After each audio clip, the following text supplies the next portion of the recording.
de problème car lorsqu'il est question des 3 mois dans la Guémara, cela n'est pas exact, en particulier si tu prends en compte des mois déficitaires car tu auras 87 jours, ce qui correspond aux 86 que nous venons de mentionner avec le kollel. Troisième paragraphe. En vérité, si tu comptes l'aspect des étincelles elles-mêmes, tu en obtiendras 102. C'est pourquoi il est dit dans la Guémara, une femme préfère un cave avec frivolité que 9 caves avec abstinence. C'est également le secret de ce qu'il est dit, Hanina, mon fils, ce suffit d'un cave de caroube par semaine. C'est-à-dire que lorsque ces 3 formes développées étaient absentes de Zahir Anpin, il était appelé cave de caroube, ce qui correspond à l'aspect des rois qui furent détruits, c'est-à-dire les premiers mondes comme cela est indiqué dans l'Hydra et dans le Talmud. Et lorsque ce cave qui correspond aux 3 formes développées dont nous avons parlé pénétrèrent, il fut alors réparé et achevé, et il fut redevable de la Hala, comme cela est dit dans la Mishnah du traité et du Yot. La maison de Hamé a dit, la Hala est due à partir d'un cave. La maison de Il a dit, à partir de 2 caves, car on est alors redevable de la Hala. C'est le secret du fait qu'il soit dit qu'Adam était la Hala du monde. En vérité, l'explication de cette sentence c'est qu'il existe 2 caves. Le premier est bon et se trouve être le secret des 3 formes développées Zab, Sagema correspondant à 19, 37 et 46, ce qui donne un total de 102, et il provient de l'aspect de la face qui reçoit au moment de l'accouplement face à face. Ceci correspond donc au cas que la femme préfère par rapport au 9 et à l'abstinence, car la femme est le 4e tétragramme qui est bonne et qui se réfère à Malkout appelé Allah, comme cela a été indiqué, et il reçoit les 3 autres formes développées appelées cave pure. Mais il existe un autre cave appelé caroub et qui correspond à la mort et à la destruction des rois. Celui-ci n'est pas aussi pur que le premier car il provient de l'aspect du dos auquel sont attachées les écorces qui causèrent la destruction des rois, comme cela sera expliqué avec l'aide de Dieu. Et il s'agit de l'aspect des 4 aoréim des 4 tétragrammes Ab, Sag, Ma et Bon qui correspondent au 6e degré de chacun de ces tétragrammes, comme cela a été indiqué, car l'aoréim des formes développées de chacun de ces tétragrammes contient 26 lettres, à part pour Bon dont l'aoréim ne contient que 24 lettres. Or le total donne 102 lettres, et c'est en correspondance avec ces 2 aspects qui sont 2 cas que la maison de Il décréta que l'on est redevable de la Hala, car on avait déjà le premier cave de caroub et on y ajoute le second cave pur, et ce n'est qu'alors que l'on est redevable de la Hala. Cependant, la maison de Hamé était d'opinion qu'il n'y a qu'un seul cave car il contient déjà une indication du second cave pur, et il est donc suffisant. C'est le secret de ce que dit la Mishnah dans le traité Allah. Si, un cave, grain, ancien et un grain, nouveau sont attachés ensemble et se Torah. Ce sont donc 2 caves, un ancien pour le temps des caroubes, et maintenant un nouveau pour les formes développées du temps de la grossesse. C'est également le secret de ce qu'il est dit dans le traité Shabbat. Un homme amputé sort avec sa béquille. Parole de Rabbi Meir. L'explication de ces paroles c'est que les rois qui régnèrent sur la terre d'Édom et qui moururent, ce qui correspond à leur brisure et à leur descente dans le monde de Beria où se révéla l'aspect des écorces, s'attachèrent aux écorces et devinrent pour elles l'aspect d'une Neshama. Il a déjà été expliqué que ces rois correspondent à l'aspect des 7 inférieurs des 10 points qui sortirent des orifices des yeux, comme cela a été longuement expliqué. Or ces 7 inférieurs correspondaient à l'aspect de Zahir Anpin qui contenait 6 extrémités, le 7e correspondant à Noukba, et ils sortirent tous séparés les uns des autres, non selon des axes, comme cela a été indiqué. Ils n'étaient donc pas attachés les uns aux autres mais se trouvaient tous les uns au-dessus des autres, de façon individuelle. On parla alors de domaine public car ils n'avaient de maître que leur père, c'est-à-dire Ezed, Gebura et Tiferet, comme cela est indiqué dans le Zohar et dans les Tikkunim. Ensuite, lorsqu'ils pénétrèrent dans les entrailles de leur mère qui est Bina par le secret de la grossesse, ils furent réparés et devinrent un domaine privé d'auteur 10 et de largeur 4. Le sujet en est qu'ils s'associèrent, s'attachèrent.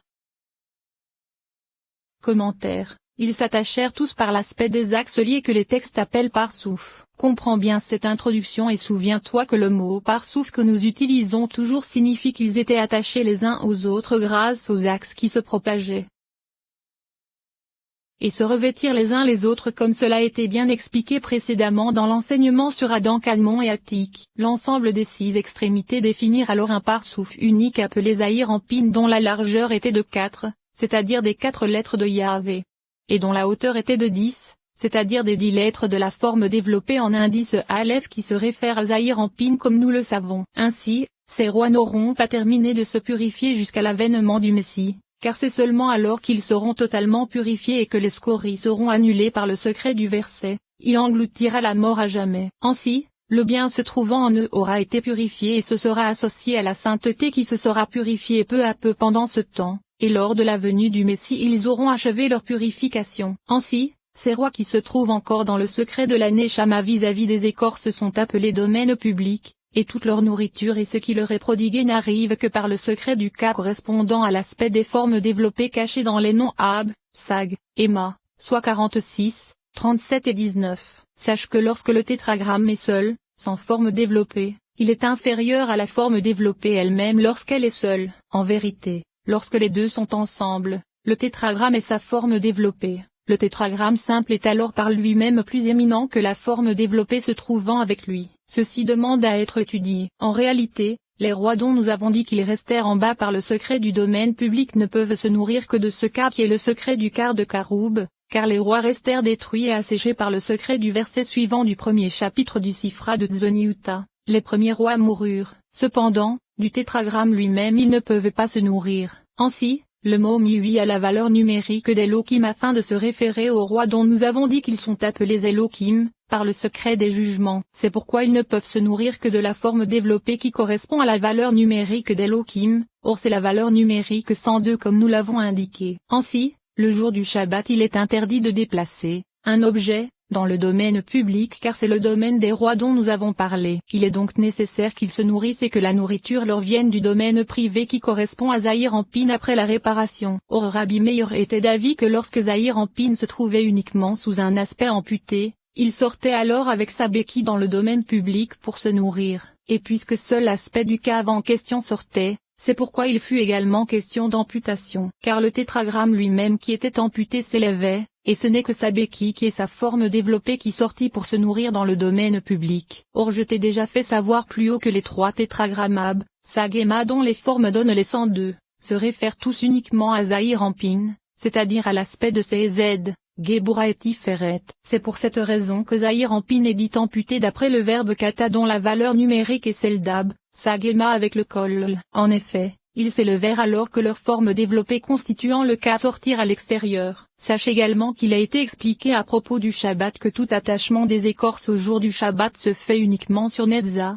Od et Yesod qui sont les pieds de Zahir Anpin, car elles s'élèvent de leur emplacement le jour du Shabbat, et il reste alors un espace vide par le secret du verset. Celui qui le profanera sera mis à mort. C'est pourquoi Zahir Anpin est dit amputé par le secret de ses jambes qui se raccourcirent et s'élevèrent vers leur emplacement, et seul le cave descendit. Grâce à cela tu comprendras également ce qu'il est dit dans les Tikkunim. Da 103. J'ai entendu qu'il était arrivé à un homme, l'un de ces hommes avec une béquille et se taura, et comme cela a été indiqué plus haut cela signifie que Zahir Anpin possédait un cave provenant de la forme développée des trois tétragrammes Ab, Sag et Ma se trouvant en lui. Or ce cas correspond également à la valeur numérique d'Elokeinu, car par l'aspect des formes développées il est jugement puisque mi-oui a la valeur d'Elohim comme nous l'avons indiqué. Et il s'agit des 7 rois qui régnèrent sur la terre d'Édom puis moururent pour descendre et être purifiés, et ils se tiennent là avec l'aspect d'une spiritualité et d'une neshama vis-à-vis des écorces. Ainsi, il existe dans le jardin d'Éden inférieur un endroit où se trouve le point de Bina,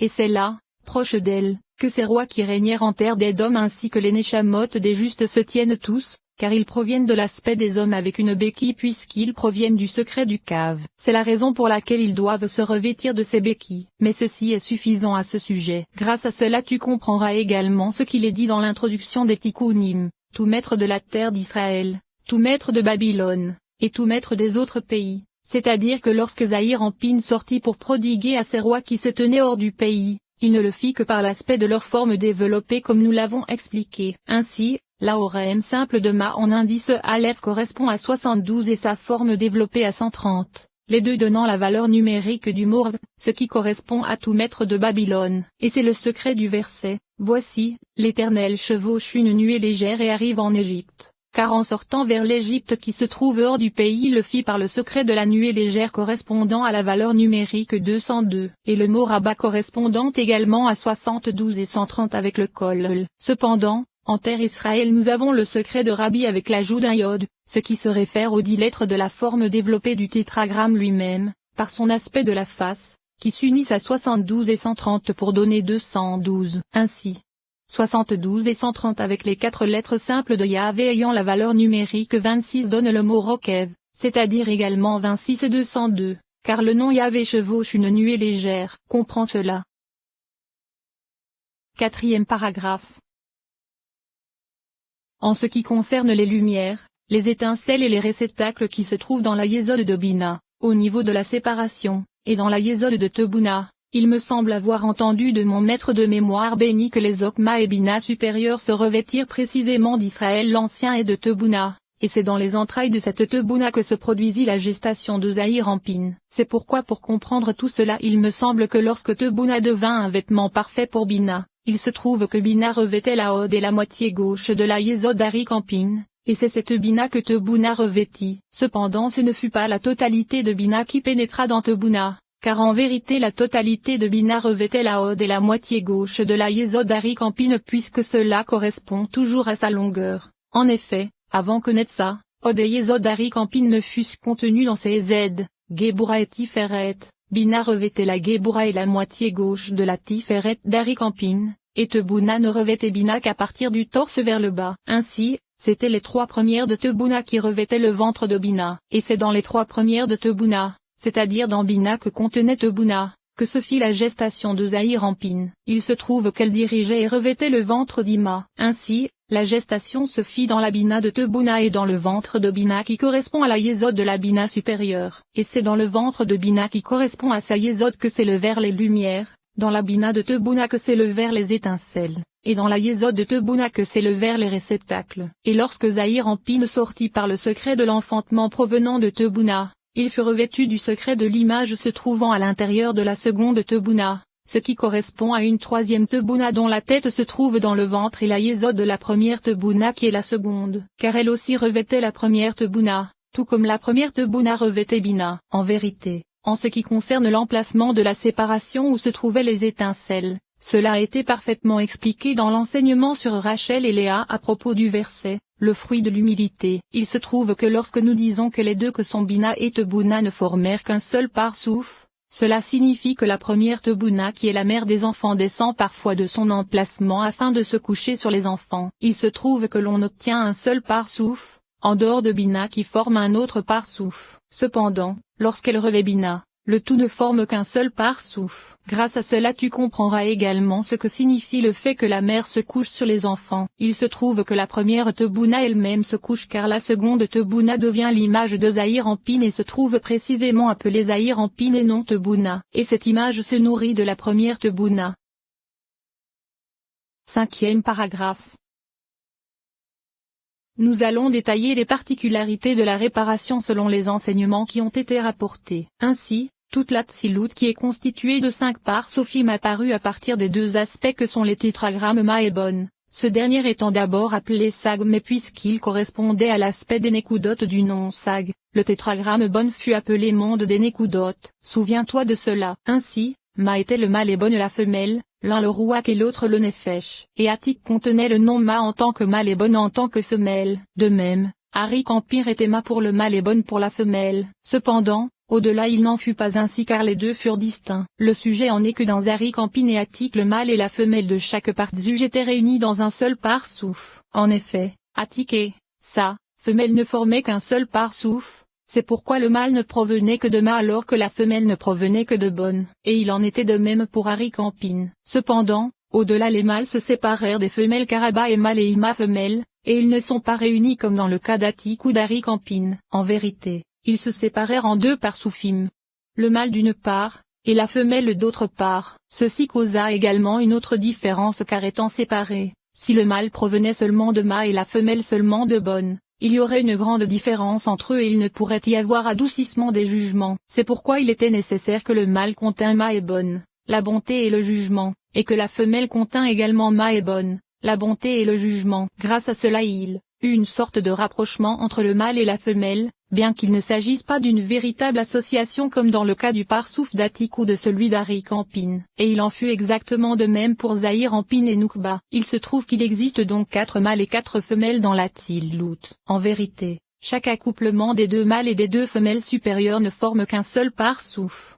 Le premier accouplement forme un seul parsouf appelé Atik où le mâle est seulement Ma et la femelle seulement Bon. Et le second accouplement forme un seul parsouf qui est Arik Ampin et où le mâle est seulement Ma et la femelle seulement Bon. Cependant, En ce qui concerne le troisième accouplement qui est celui d'Abba et Ima,